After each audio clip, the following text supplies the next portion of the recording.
Marwar bulletin लेकर हाजिर है आपका दोस्त चंद्रमोहन कल्ला। सभी को नमस्कार, राम राम ने खमा गणिसा। दोस्तों, संसद में आज भी हंगामा हुआ। कांग्रेस व समूची विपक्ष ने गृह मंत्री अमित शाह को सदन में आकर कॉकरोच जनता पार्टी के आंदोलन में युवाओं की बर्बरतापूर्व कार्रवाई करने का आदेश किसने दिया, इसका जवाब मांग रहे थे, क्योंकि दिल्ली पुलिस गृह मंत्री अमित शाह के अधीन है, तो इस कार्रवाई की जिम्मेदारी भी उनकी बनती है। लेकिन गृह मंत्री शाह सदन में नहीं आए। विपक्ष हंगामा करता रहा। सदन दोपहर तक स्थगित करना पड़ा। दिल्ली में जंतर मंतर कॉकरोच जनता पार्टी के आंदोलन को कुचलने के लिए धातु वाली पैलेट गन का प्रयोग किया गया। ये तो सभी जानते हैं कि दिल्ली पुलिस केंद्रीय गृह मंत्री अमित शाह के अधीन आती है। प्रतिपक्ष नेता राहुल गांधी ने शाह पर पैलेट गन के आदेश देने का आरोप मत दिया, जबकि सत्ता पक्ष ऐसे आदेश का सबूत मांगकर राहुल गांधी के वक्तव्य को सिरे से खारिज करता रहा। राहुल गांधी ने कहा कि अगर बिना गृह मंत्री के आदेश के पैलेट गन का उपयोग हुआ तो ये भी शर्मनाक है, क्योंकि गृह मंत्री को पुलिस के आदेशों की जानकारी नहीं होना ये सबूत देता है कि होम मिनिस्टर नकारा है। इसलिए होम मंत्री को सदन में आकर बयान देना चाहिए। ये तय है कि इस बर्बरतापूर्वक युवाओं पर कार्रवाई गृह मंत्री अमित शाह के निर्देश पर दी गई थी। ये तय है तो वे आए या फिर मना करे कि नहीं, मैंने ये आदेश नहीं दिया।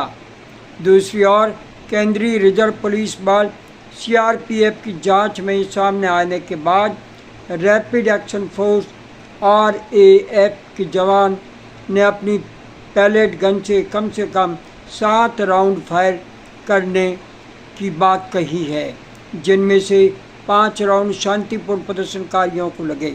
सूत्रों के अनुसार संसद बाग थाने की जनरल डायरी एंट्री से पता चला है कि आरएएफ ने एक पुलिस उपायुक्त डीसीपी के निर्देश पर एंटी राइट गन से 2 राउंड प्लास्टिक पैलेट कारतूस दागे थे। गौरतलब है कि पिछले सप्ताह दिल्ली पुलिस ने प्रदर्शनकारियों पर पैलेट गन के इस्तेमाल की खबरों को पूरी तरह से नकार दिया था। द हिंदू द्वारा डायरी एंट्री के विश्लेषण पर आधारित ये रिपोर्ट हम आपको पेश कर रहे हैं, जिसमें बताया गया है कि 20 जुलाई की रात 1:24 पर दर्ज इस एंट्री में कहा गया है कि डीसीपी के आदेश पर आरएएफ के डिप्टी कमांडेंट ने एंटी राइट गन से 55 non electrical shell, 15 electrical shell, 5 आंसू गैस ग्रेनेड और प्लास्टिक पैलेट वाली बैलिस्टिक कारतूस के 2 राउंड दागे। आरएएफ, जो सीआरपीएफ की दंगारोधी इकाई है, को 20 जुलाई को राष्ट्रीय राजधानी में तैनात किया गया था। उस दिन कॉकरोच जनता पार्टी ने विभिन्न छात्र संगठनों के साथ मिलकर चलो संसद मार्च आयोजित किया था। प्रदर्शनकारी उस समय के केंद्रीय शिक्षा मंत्री धर्मेंद्र प्रधान के इस्तीफे की मांग कर रहे थे। पैलेट गन के इस्तेमाल की खबरें सबसे पहले 20 जुलाई को सामने आई थी। कॉकरोच जनता पार्टी ने भी घायल शेख इरशाद मंसूरी की तस्वीर साझा कर ये दावा किया था। इस मामले पर द वायर ने भी अपनी रिपोर्ट की थी। इन दावों पर प्रतिक्रिया देते हुए दिल्ली पुलिस ने कहा था, प्रदर्शनकारियों पर पैलेट गन के इस्तेमाल की खबरें झूठी है। इतनी सही सूचना अगर दिल्ली पुलिस देने का दावा कर रही है तो गृह मंत्री अमित शाह संसद में आकर अपना बयान क्यों नहीं देते कि ऐसी कोई कार्रवाई हुई नहीं। लेकिन उनका सदन में नहीं आने से ये तो देश को लगने लगा है कि विपक्ष की बात सही है। हकीकत तो पुलिस की फाइलों में कैद है। दिल्ली पुलिस देश के गृह मंत्री अमित शाह के अधीन है, जिन्हें इसके लिए उच्च स्तरीय जांच करवाने की ज़रूरत है, क्योंकि इस घटना की पूर्ण जिम्मेदारी अमित शाह की है, क्योंकि वे देश के गृह मंत्री हैं। हालांकि 20 जुलाई के प्रदर्शन के बाद कई नागरिकों ने गंभीर बैलेट चोटों की जानकारी दी है। इनमें दिल्ली विश्वविद्यालय के 19 वर्षीय एक छात्र भी शामिल है, जिनकी एक आंख की रोशनी जाने की आशंका जताई गई है। पैलेट गन, जिन्हें भारतीय सुरक्षा बल अक्सर घातक गोलियों के अपेक्षाकृत कम घातक विकल्प के रूप में इस्तेमाल करते रहे हैं, मुख्य रूप से कश्मीर जैसे सीमावर्ती क्षेत्रों में भीड़ नियंत्रण के लिए उपयोग में लाई जाती रही है। 20 जुलाई को हुए छात्र प्रदर्शन के दौरान पैलेट गन और लाठीचार्ज में घायल हुए छात्रों का कहना है कि उनके शरीर पर लगे घाव जिंदगी भर रहेंगे, लेकिन आंदोलन में शामिल होने का उन्हें कोई पछतावा नहीं है। कई छात्र अब भी इलाज करा रहे हैं, कुछ की कई सर्जरी हो चुकी है, जबकि कुछ की आंखों की रोशनी लौटने की उम्मीद बेहद कम बताई जा रही है।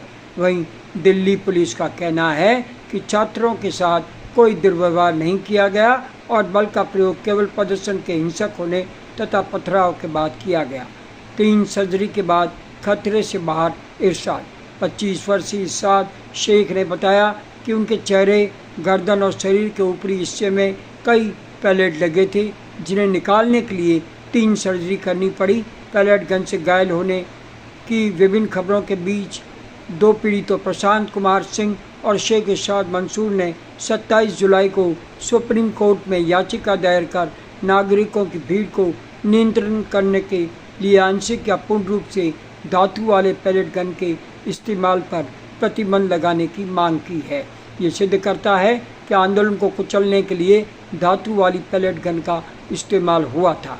यही मुद्दा प्रतिपक्ष नेता राहुल गांधी लोकसभा में उठा रहे हैं, जिनकी गृह मंत्री अमित शाह को सदन में आने का दबाव बना करके बार बार मांग की जा रही है वे अपना वक्तव्य दें, लेकिन वे नहीं आ रहे। इससे ये भी लगने लगा है कि आंदोलन से निपटने का हर निर्देश गृह मंत्रालय से ही दिल्ली पुलिस को मिल रहा था। दोस्तों, आपको ये चैनल पसंद है तो इसे सब्सक्राइब करना ना भूलें, शेयर करें, लाइक करें। अब चंद्रमोहन कल्ला को समाचार समाप्त करने की इजाज़त। नमस्कार, जय हिंद, जय जय भारती।